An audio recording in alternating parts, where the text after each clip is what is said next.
Is-sena 2020 hija leap year, iżda xi tfisser eżatt? Tista' tgħid kulħadd isejħilha hekk, iżda kont taf li bil-Malti tissejjaħ sena biżestili.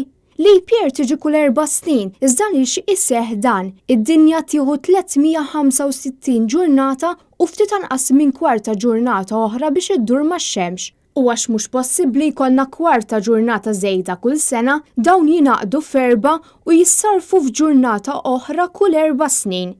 Wara 30 sena id-29 ta' frar ta' din is-sena reġa' ħabat is-Sibt u filwaqt li mintwielet nhar id-29 ta' frar din id-darba jista' jiċċelebra eluq snin fil-jum propju, qatt irrealizzajt li mintwielet bħallum ma jistax jiċċelebrah dak li ngħidulu il-lucky birthday.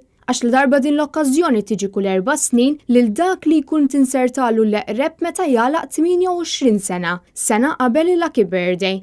Għaldaqstant, dawn ikollhom jagħmlu bħalma jagħmlu fis-snin l-oħra, jiġifieri jiċċelebraw fit-28 ta' frar jew fl-ewwel ta' Marzu.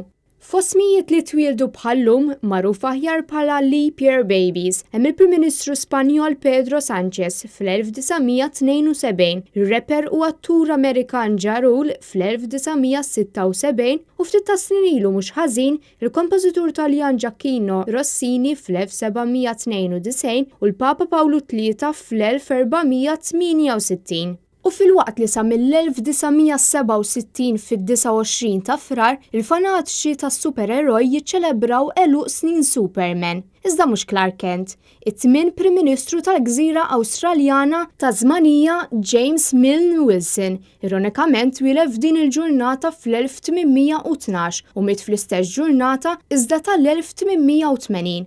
Interessanti wkoll tradizzjoni partikolari abbinata ma' dan il-jum fl-Irlanda, tradizzjoni li tmur lura għal 5 seklu, meta n-nisa kienu jkunu mħeġġa jieħdu l-opportunità ta' din il-ġurnata biex jipproponu għażwieġ lir-raġel li jkunu qed joħorġu miegħu. Jidher li tradizzjoni kienet inbdiet biex tgħin il dawk in-nisa li kienu jħossu li l-irġiel kienu qed jieħdu fit-tul wisq biex jipproponulhom.